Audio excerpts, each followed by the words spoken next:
wonderful people. Okay, this time we're going to see how the baby axolotls have been getting on. So this is your update from our last video of when we was spawning them. I was pairing them, telling you about the tank and how I normally do it.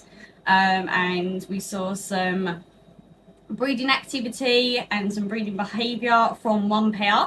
And then we got a spawn from the opposite pair. So well, I'm going to take you through more of an update on that. Now, obviously, last time you saw the parents and we saw the spawn and then you saw them hatch and turn into larvae. So now we're going to go from larvae stage to their feeding and how I look after them. And then obviously you're going to be able to see the progression they've made over the last 3 weeks or so since the last video, or since the last time I recorded for that video. You'll be able to see their progression and how things are developing. So let's get on with that, and yeah, hopefully you can see some progress and see what's happening, and then we'll catch up again at the end. So have fun! Okay. So here are our axolotls. These are around 48 hours from hatching now. As you can see, probably even from there, I understand that obviously, you know, it's quite far away.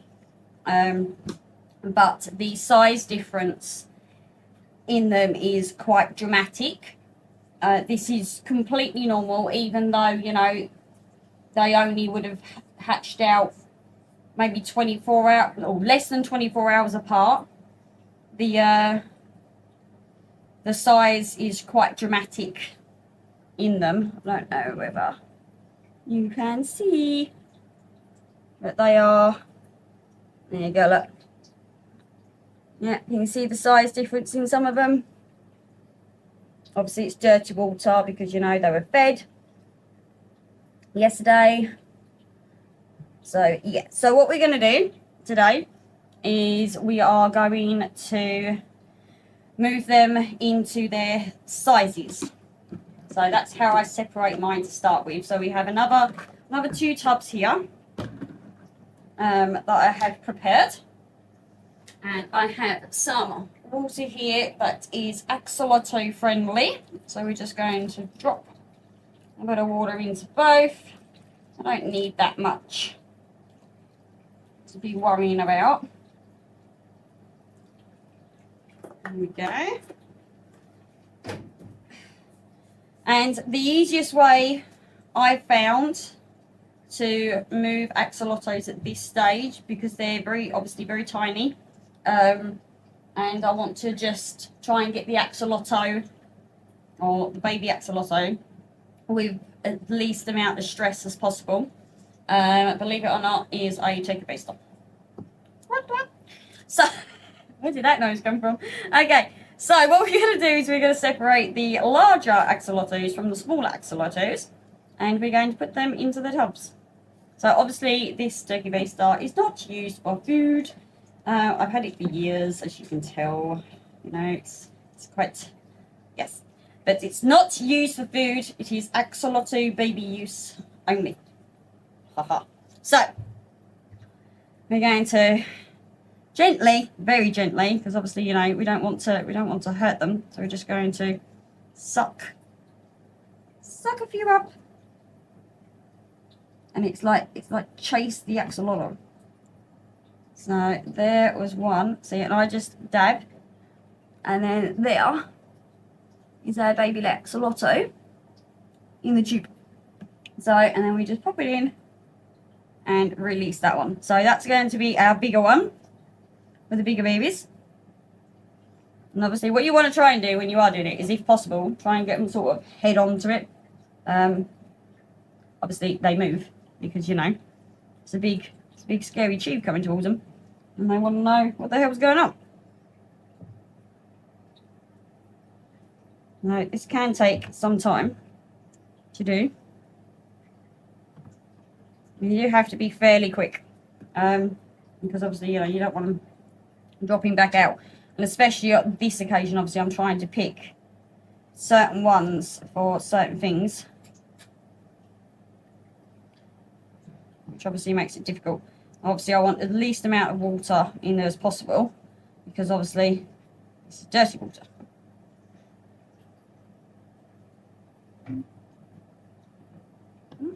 Missed that one.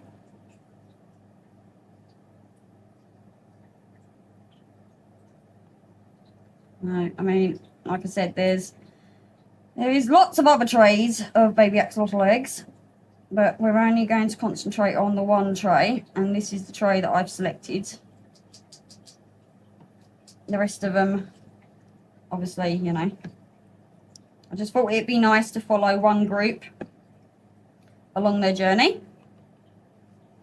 So this group will be the group, and as luck would have it, so far I've had no casualties, because obviously raising any form of fry, whether it be axolotl or fish or anything, you expect losses, and so far I've had no losses. So she says, normally when you're past like the first, I'd say the first week, once you're past the first week, then you're pretty safe, as long as obviously you keep up with their maintenance. In which case, with baby axolotls, as we're going to go through, is obviously 1, food, and 2, water quality. Oh, you see that one just escaped from me. This is where a non-drip turkey baster would probably come in handy, but if I had that, I wouldn't be able to do this. So I may invest in a new turkey baster. I may not. So yeah, so as I was saying, so obviously water quality is the main one, and food. So what we want is, or what these will now have, is these will have at least a water change done every single day while they are juvenile in tubs like this, because obviously, as you can tell, these tubs are not filtered.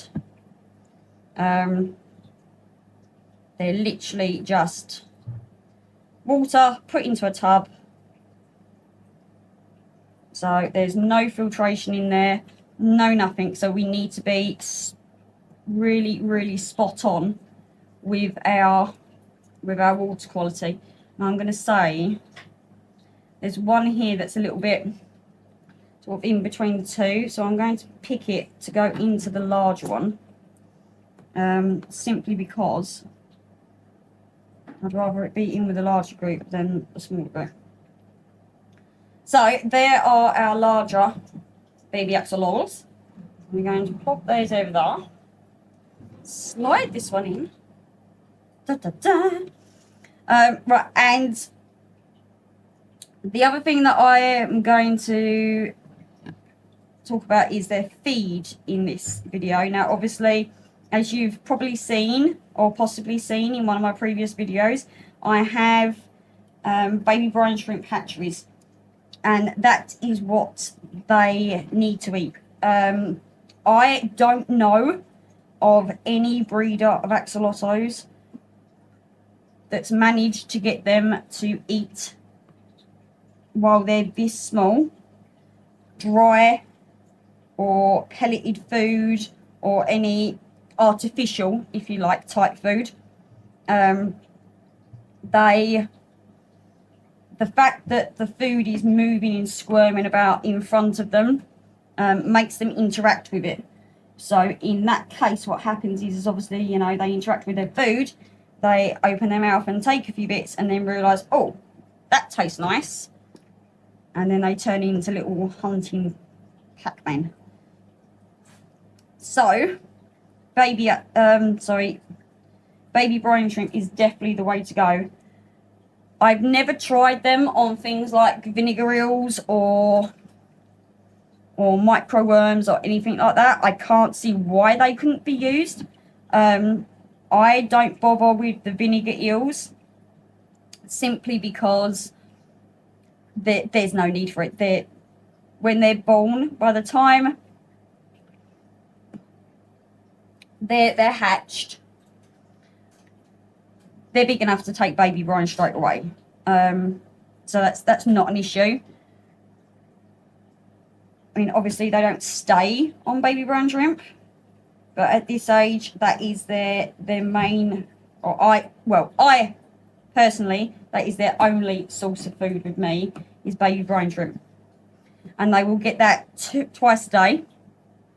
And obviously, like I said, I water change minimum of once a day, unless obviously I decide that that particular tub, or for some unknown reason, that tub needs to be done more often. So like I said, these are around 48 hours, 48 hours from hatching.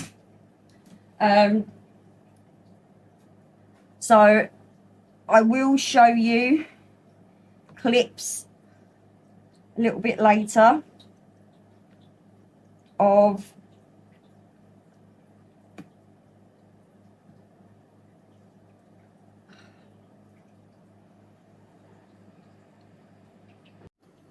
so here's a close-up. This is our bigger group that we've just sectioned out. So like I said, these are now 48 hours old. And this is, obviously, like I said, a small selection of what's actually hatched, but we don't need to see all of them. So these are the bigger group. And then obviously we have our smaller group. So as you can see, there's quite, if we were to do that, there's quite a big difference. These ones look a lot paler as well in colour. They'll darken up as obviously they get bigger.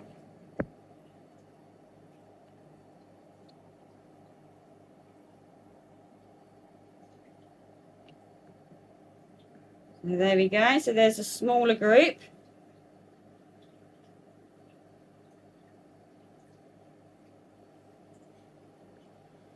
Okay, so there we go then. There is the first section. If you want clip 0,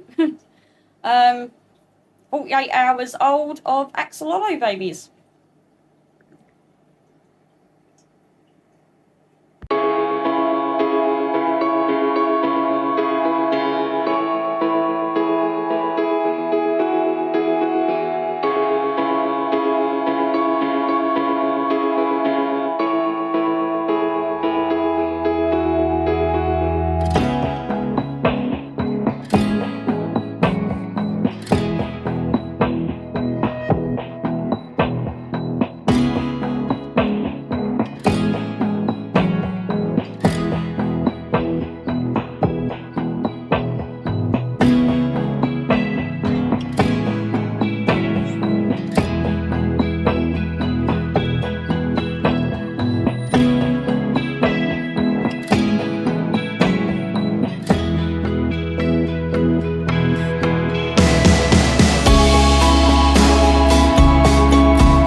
for a baby axolotl update.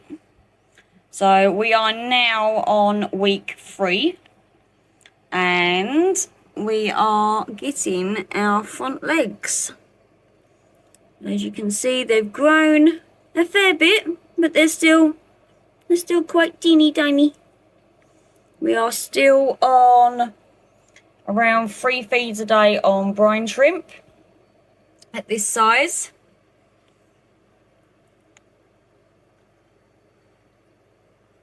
So this is the darker group,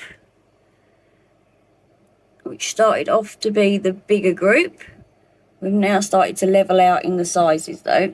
Just trying to see whether or not you can see their little front legs. There you go, look, you can see one there, just behind its gills. You might be able to see this one a bit better. There you go, look. That one's front limbs coming in.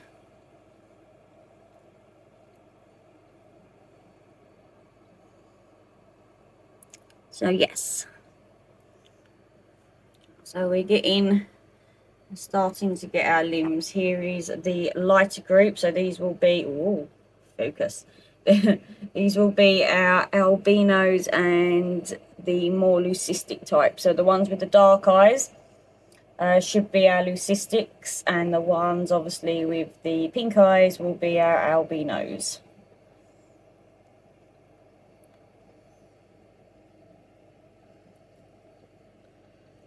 As you can see there, look, oh, focus. Oh, the camera doesn't really like this light, I do apologise. As you can see there, look, we have our front legs on these as well. So everyone is doing well at week 3.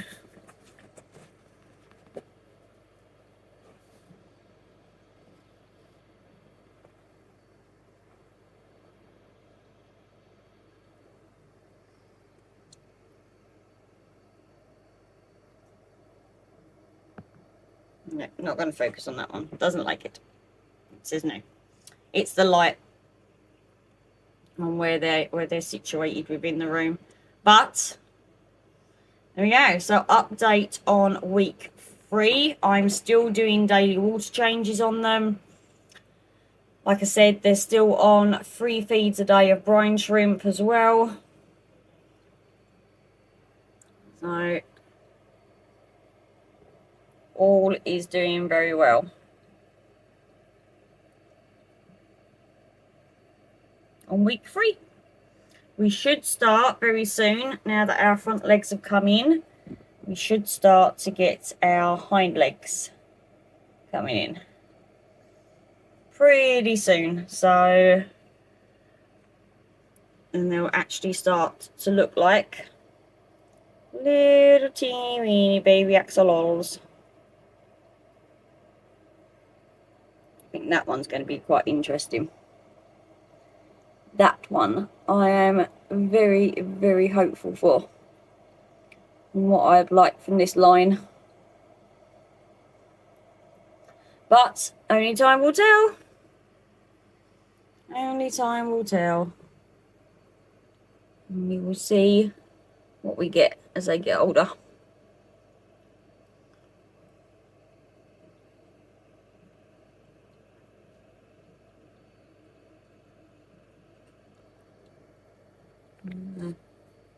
Focus on you. Yay. Okay, so until the next one.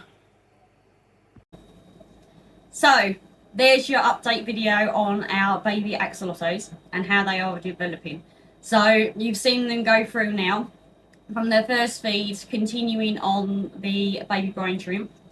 Like I said, the care of them when they're this size and throughout, they're not difficult animals to care for, if I'm being honest. They are very, very simple creatures and they don't require very much at all. What is demanding at this stage is the amount of obviously water changes. So at the moment, you're seeing them in 2 containers. Now that they have started to get their limbs, so we've now started to get front legs, I am going to have to start to single them out. The reason why I single them out is so that they don't Pac-Man on each other's limbs, which they do. So in the next one, the next update, there's going to be lots of these.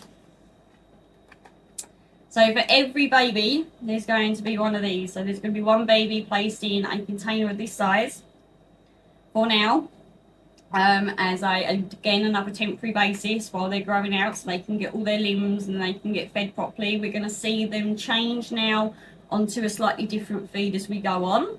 So they'll start to be weaned off of the baby brine shrimp and be put onto a frozen food, which is slightly bigger. So we're going to see that. So what's going to happen is we're going to have lots of these little pots, and obviously as they get bigger, the pots are going to get bigger as well. And then, yeah, and then we'll catch up with what's on there. So they're not hard creatures to keep at all. It's literally just making sure that the water's clean all the time. They're getting enough food all the time, and they don't Pac-Man on each other. And obviously that's easier to do in tubs like these than what it is in a tank. Because obviously, can you imagine having all those tanks just for one baby axolotl? A lot of tanks. I mean, I have a lot of tanks, but that's a serious amount of tanks. So now you can also see why I generally keep my axolotls in plastic totes, because this is why. Because they need good water and they need lots of food, so they don't Pac-Man on each other. So I will see you in the next one, on the next video, and the next update on our baby axolotls will be again in about 3-4 weeks time, so I can get some footage for you and show you the progression stage across there. And then, yeah, then we'll see where we go from there. So if any of you have any questions at all on raising or even keeping axolotls, like if you've purchased some, maybe, you know, like this size, if you've got any questions at all, let me know. Drop me a question, a comment in the comment section below, which is, you know, designed for such things. And I'll see if I can help you. Obviously, I am no expert. I am a hobbyist breeder. This is my hobby, and this is just how I do things. So I will see you again on the next one. So for now, take care everyone and stay safe. Bye bye.